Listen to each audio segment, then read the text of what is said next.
I think so.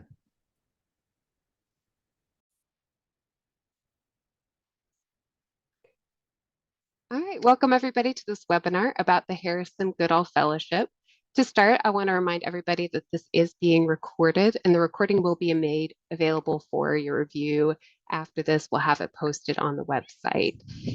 So the Harrison Goodall Fellowship started in 2020 and it's now in its 5th year. It's made possible through Harrison Goodall's generosity and his vision to help develop the next generation of preservation leaders. The fellowship is facilitated by the National Park Service's Historic Preservation Training Center and through its partnership with Preservation Maryland and the Campaign for Historic Trades. My name is Natalie Hinshaw. I'm the director of the campaign. I'll be moderating for today. And we have 3 panelists with us today to talk about the fellowship. We're joined first by Laura Tomcek. She is the training specialist with the Historic Preservation Training Center and administrator for the Harrison Goodall Fellowship. We also have Elicia Garske. She is the 2022 Goodall Fellow, a project manager for H.G. Crispin Construction and a board member of South Bend Trade Works. And last but not least, we have Harrison Goodall himself to talk about the fellowship. So welcome everybody for that. So after we have the panelists talk, we're going to open it up for discussion and questions, answers. At the very bottom, you'll see a Q&A area. Please put your questions in there. I will read them off to the panel to discuss. You can also use the chat box to talk to the panelists, but I'll only be fielding questions from that Q&A box. And with that, I'm going to hand it over to Laura Tomcek. Laura. Thank you, Natalie. Hello, everyone. My name is Laura Tomcek, and I'm a training specialist with the National Park Service, and I oversee the Harrison Goodall Fellowship. The first thing I want to start off with sharing is about Harrison Goodall, the man who made this fellowship possible. So Harrison has an impressive resume. He's completed 1,600 architectural conservation consultations in the United States and internationally. He's completed over 135 historic preservation projects in 55 national parks and 48 national forests. He's taught over 100 historic preservation courses, impacting hundreds of students and volunteers along the way. And Dr. Goodall has been the principal of conservation services since 1980.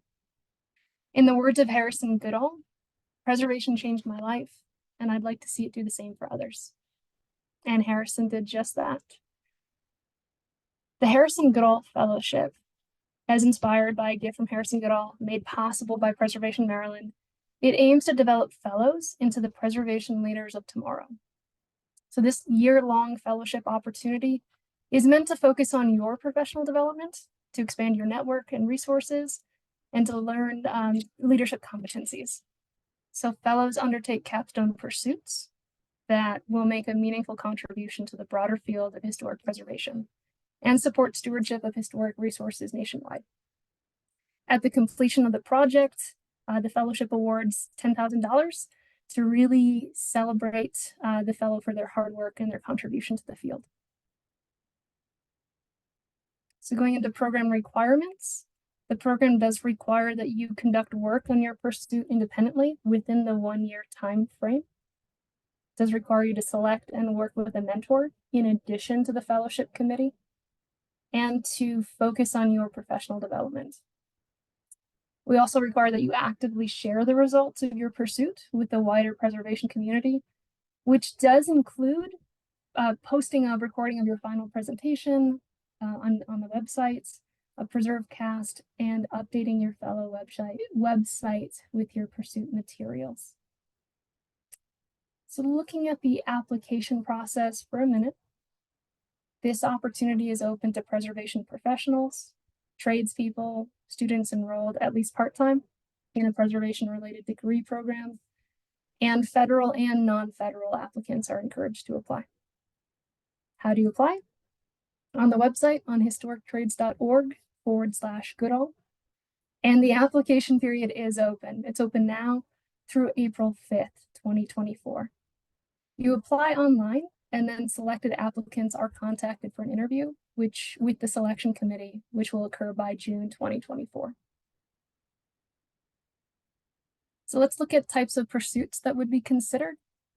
Example project categories include, but are not limited to, preservation trade tools, materials, or methods, technological developments, such as an app or a program, web-based resources or toolkits to support community-based preservation efforts, research methodology for documenting and understanding historic properties in a new way, pedagogical approaches for how we teach about historic places, or even new methods for interpreting historic sites. It could be a housing policy or an urban planning strategy that benefits historic buildings. Could be an approach to solve a common but unsolved preservation issue. So really, any pursuit that addresses a current need or creates a new way of doing historic preservation will be considered, and creativity and divergent thinking are encouraged.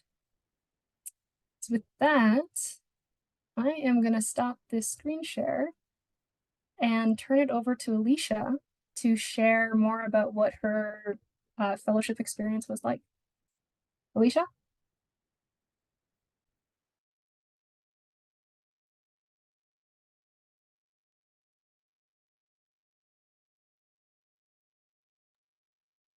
Hi, everyone. How's that sound?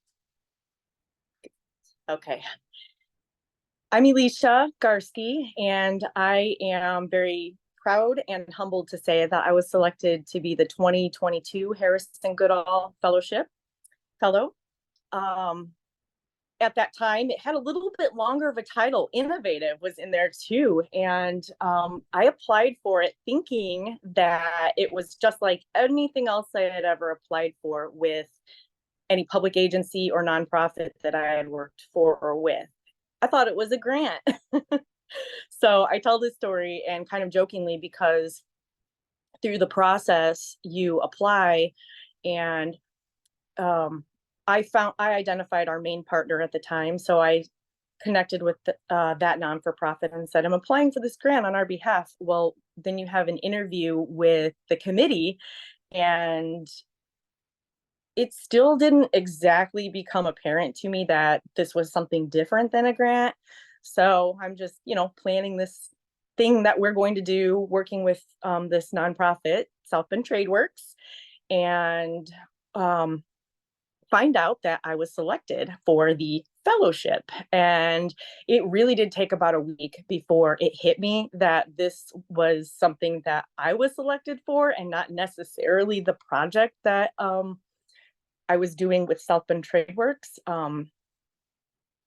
But it was a fellowship for myself and my own growth. I was super excited. It was very, very different than I was used to, because grants are not the same as fellowships. And so I jokingly say there was so much pressure, but that ultimately ended up not being the case at all, because, well, okay, maybe fine, a little bit. You meet with the committee on a quarterly basis.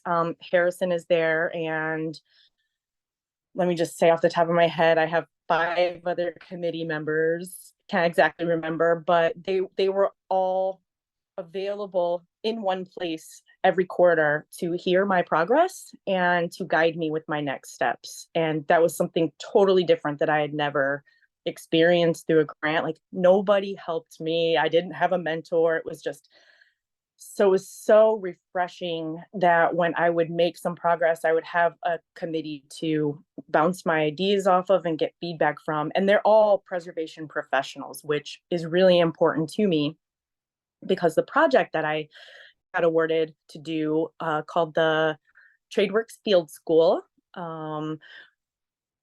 together with South Bend TradeWorks and our other partners, and we had some really good partners, including statewide partners and local partners. We planned a week-long program that we tailored to high school students. At first, high school students that were already enrolled in preservation trade, or in a trades program, I should say. So in like a trades program in their school. And we wanted to introduce them to specifically preservation trades. So we planned this field school, and it took place in June of 2023. The planning period was about 9 months. I found out I was awarded the fellowship, and just, you hit the ground running, and you just start to get your partners together and work on the details. So about 9 months of planning, we held this week-long TradeWorks field school at a wonderful historic site in South Bend. And board members for South Bend TradeWorks were the main volunteers for this. We had support from Indiana Landmarks and, of course, Preservation Maryland and the National Park Service. So it just felt really good all along the way. It kind of sparks you and keeps your spirit going, that you have all of these great organizations and people, down to Harrison himself on the committee, supporting you. If I didn't already mention mentors, I had to figure out a mentor, and I chose one locally, Todd Zeiger with Indiana Landmarks, and he was actually my first internship boss back when I knew I wanted to go into preservation, and we're in South Bend TradeWorks together. So he was my mentor. That was perfect choice. But in kind of a roundabout way, Natalie became one of my mentors as well, because she's working in the preservation trades with the Campaign for Historic Preservation. And if you don't know about that, you have to really look into it, because their website became just this hub for me to go to, not only to connect to my fellowship page, but to see the other fellows and kind of what their experience was. And Natalie hosted something at the Preservation Trades Network, and she invited me to it. So I just feel like, as far as mentors go, I had two. And it was just a really good experience. We held the trade school, it was very successful. And the big idea that was approved, this innovative part that I want to make sure comes through in this message, is that this field school, it wasn't something that we planned and did. It's something that we planned and did to understand better what we were doing, so we could help guide people in the future on how to also do that. So I'm creating, and it's not quite finished yet, but we're in the final draft, TradeWorks Field School guide, and it includes best practices along with a case study of the South Bend TradeWorks Field School last June, and a workbook that gives you and any other community or organization some thought-provoking questions to get you thinking about how you can get a field school started in your community. So that's yet to come. I'm very glad to say that it's a kind of a long process overall, but after all, it's for my and your professional development. So you don't, it's not something like a grant you expect to do and then you're just done with it. It was meant for professional development, and then to share my experience and what we learned with the preservation community. So that's what I intend to do. We're still working on the kinks for TradeWorks Field School 2 in South Bend, but TradeWorks was able to hire a part-time staff person. So that's part of that person's job duties now, is to organize the field school. So that's exciting. And then I'm certainly interested in supporting other communities by sharing my experience and consulting them on how they can start these up in their communities, and empowering people to do this in their communities, so that this idea of not only teaching people preservation trades, but that step back and introducing them to preservation trades, that it's a thing, that it does exist. So thank you very much. If I didn't cover anything, please ask me in the questions.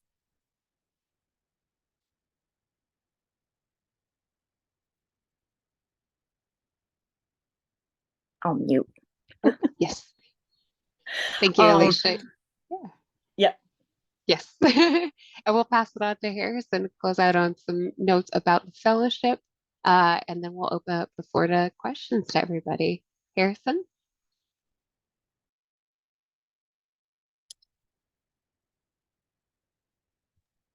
And Harrison, you're muted.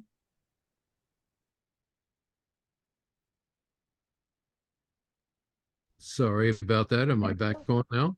I don't Yes, know you're how. Okay. Hello, everyone.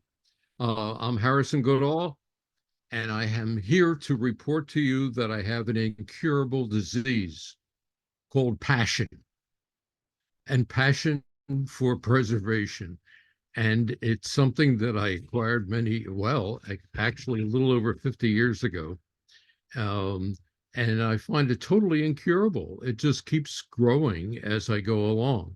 And so that led itself to one of the reasons for wanting to create a fellowship was to instill in others this passion. I'm passing the disease along. I guess you can do that digitally. Huh? But it has been an exciting career, and much of what has happened throughout all of this is that once I got started, I got involved with I'd found the need for more professional growth, and then as I got going along on it, I found that I had to be a little creative about what I was doing, uh, and finding ways to be able to make to share that information with others. That led me into a lot of teaching and a lot of workshops and a lot of field sessions along the way. Um, One of the things that has been with me constantly, and I see it happening with many people with leadership abilities, is that they're always looking over the horizon for what's out there and striving to get what we're just striving forward all the time.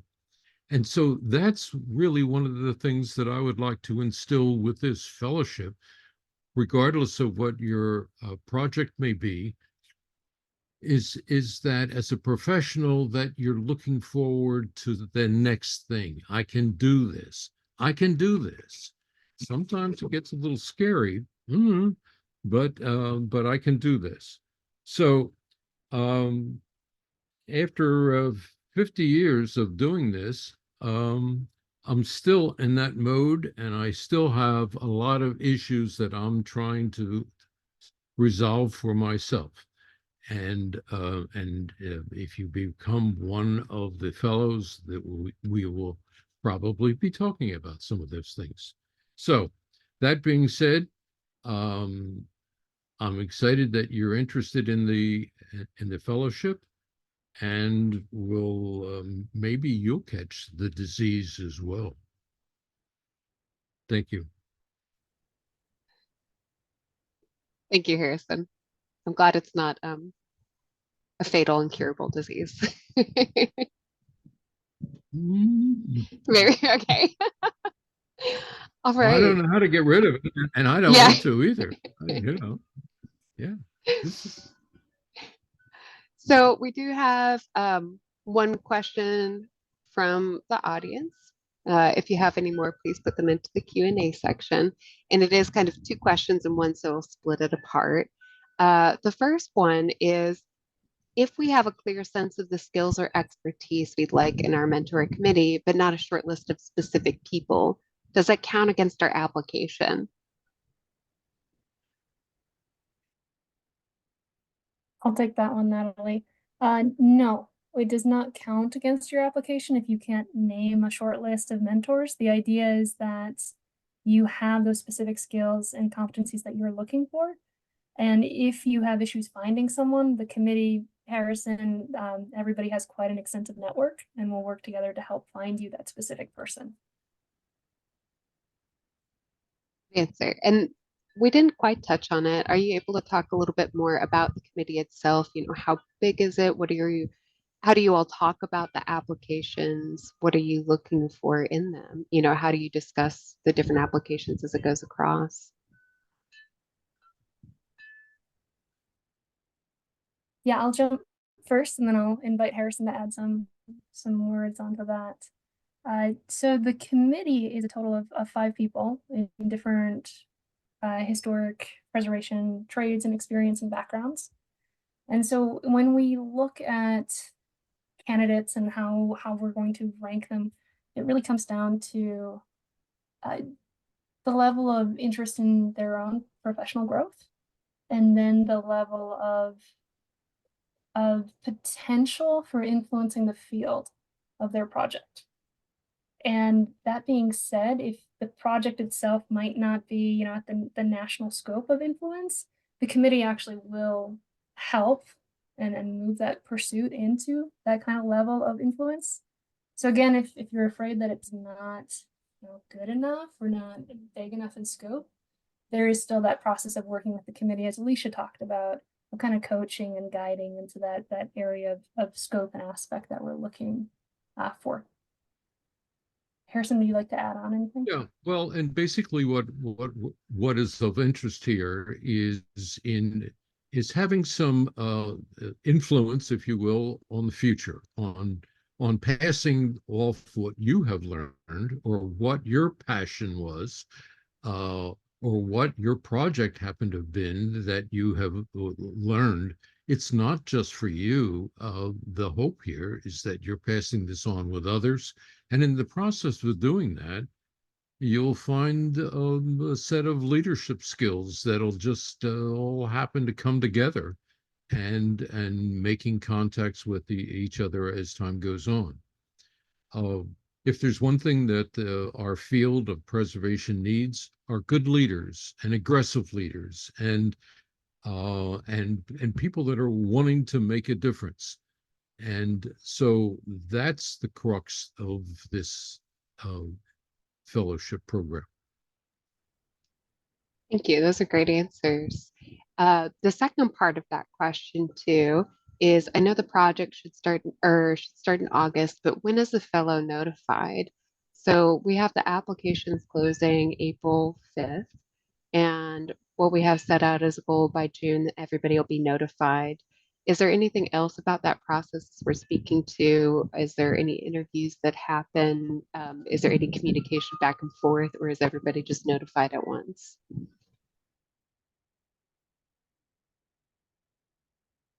Really good question. So that deadline of June 2024 is when everyone will be notified by. If you are selected for an interview, that will happen before then. And so there are different stages of notifications with that.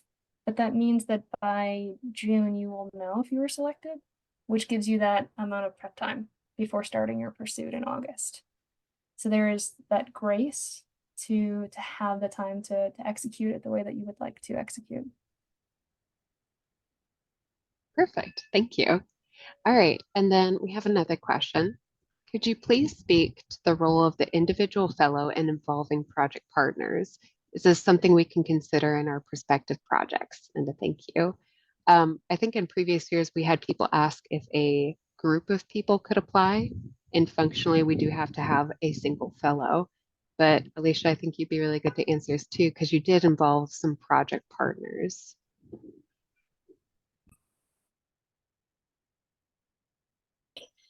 Yeah, Well, once it, yes. Well, I think that will always be the case, that there'll be other people that you will want to be sharing with. And in particular, I think something that's very important for a lot of professionals, including ours, is a mentor or people that you can rely on, that can pass off their experience, their examples of what it is that they've been doing, and to support you and guide you along the way. But the real intent is that you are the one fellow that is the lead on this. You know, the interest here is in developing your professional growth and your experiences, so that you're the one that's to reap the rewards of this and to be recognized as a result of it. Yeah, can you speak to your experience with that, Elicia, too? yeah, I am kind of shy, actually. So being part of the Harrison Goodall Fellowship has been probably the most exposure to being on Zoom and recorded online, with having to give the final presentation. So he's right. Good, aggressive leaders. And I don't know everything. that I need to know, but I can see the overall picture. And so what it comes down to is you utilize your committee to kind of help you with some overall guidance, and then you utilize your mentor for more specific things that are going to help direct your project like on a daily basis. And then you have this, I think I ended up calling it additional partners, and there's a whole bunch of them. And that could be anybody from somebody in the community that participates, or the mayor who's saying that he's in support. Whoever it is, local hardware store gave us a grant for some tools, and then a local bank gave us a small grant for some lunches. So we ended up having this whole big network of interdisciplinary people who really, my role was to project manage, and that's what I do in my day-to-day career as a project manager for a construction company. So I don't want to say it came natural to me, because I'd never done this before and designed an entire field school. So there was like the students component, the parents component, you had the instructors and the volunteers. So we had to find people to fill all those roles. So I found myself really just trying to be the overall manager of this and try to connect the right people to the things that maybe I didn't have the skill set or energy to do. Like when we had our lunches every day, that was a whole group of volunteers that came in and did just that. So they were home preparing food, brought the lunches, cleaned up. So it didn't distract some of the other instructors from what they were trying to do. So you just really need to work on a team level, knowing that you're the conduit for the information being conveyed later on, and making sure that it gets shared with the larger preservation community. So yeah, you're never alone, but you do have a big responsibility. Yeah. And if Yeah. I may And ask Elicia, yeah. sorry. Oh, I have a quick thing to add. Elicia, that sounds like leadership growth. Oh, for sure. It was. Okay. Sorry. To also ask a clarifying question, did you find that those partnerships were incidental as you were going along, finding you needed them, or did you incorporate them as part of the application? Sorry, I'm actually getting a call right now. That's never happened. I had identified the primary partners in advance, just because I was already thinking about it in context with my fellow board members, that it was something we all wanted to do. So I had identified them, but some of the other partners in the communities were very organically discovered. Like even down to the last week, we were getting local grants. And partners, that happened on a daily basis too. Somebody would talk to me, and then they would say, well, you need to talk to the principal at this school, or you need to go to this trades program. And so I found myself actually doing a lot of public speaking in schools, and that led me to something I would have never thought was going to happen. The trades teacher connected me with a media teacher, and a student class recorded me in their studio and made a 20-minute video that's on YouTube about the field school. So now I have a commercial, I guess, that can be used in the future too, to show people what the inaugural trade school, like the planning for it, was like. That was really cool. So you find yourself just kind of going in whatever direction as people reach out to you, or as you realize you need to connect with certain people. Yes. And from the committee standpoint, would you like to see partners identified? Does that weigh into any of the decision making? Is it helpful for people to have primary partners identified?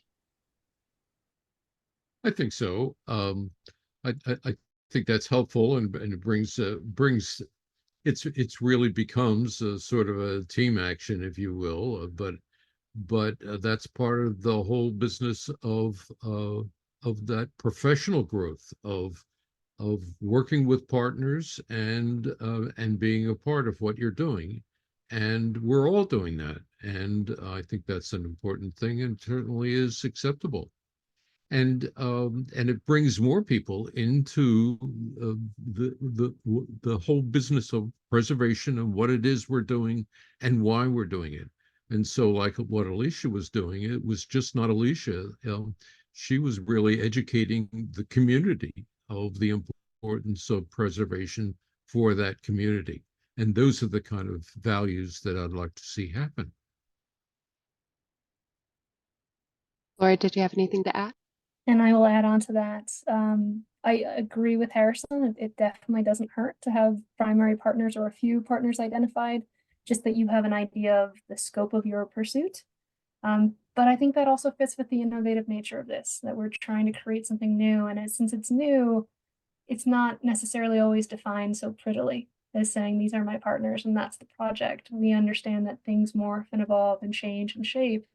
And to match what you're creating, you'll notice that a lot of aspects of this fellowship are flexible.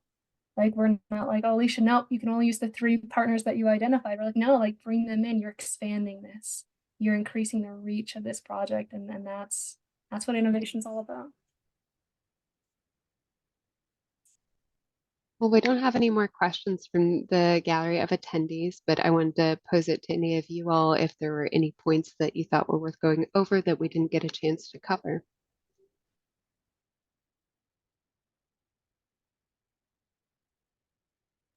And it's okay if not.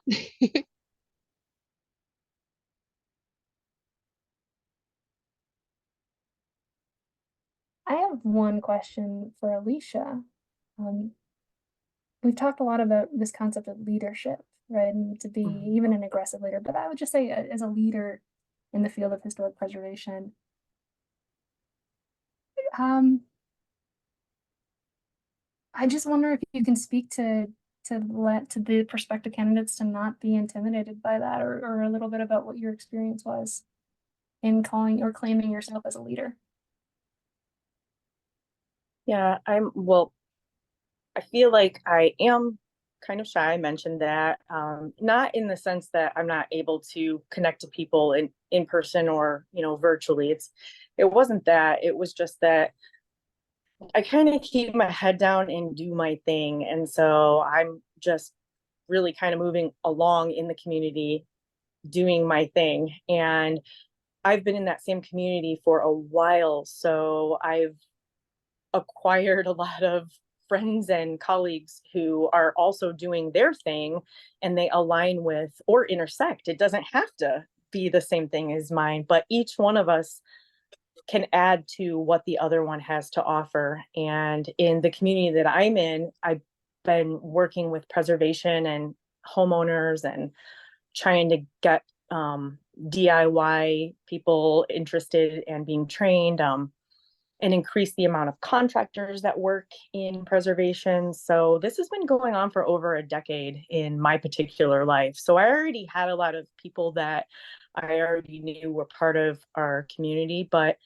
it didn't really feel like I was being a leader. It just felt like I was contacting my old friends and letting them know what we were doing and asking them how they could help. And just so many people from the Chamber of Commerce to, just so many people were like, we really like what you're doing. And so they joined us. Then it's just really up to you to kind of keep things organized and the wheels greased. But I would say that once you get into it and you start to fit into your project and like realize the answers to the questions that you have, it starts to feel very natural on what you need to do and what comes next. And so I would say that my leadership grew tremendously. Over that time frame, even just simply having to delegate something to someone that if this were a grant, I would have had to do. So with the fellowship, because I was like, overall, just there were so many people that wanted to contribute, and you just kind of hold it all together. But I don't feel like that.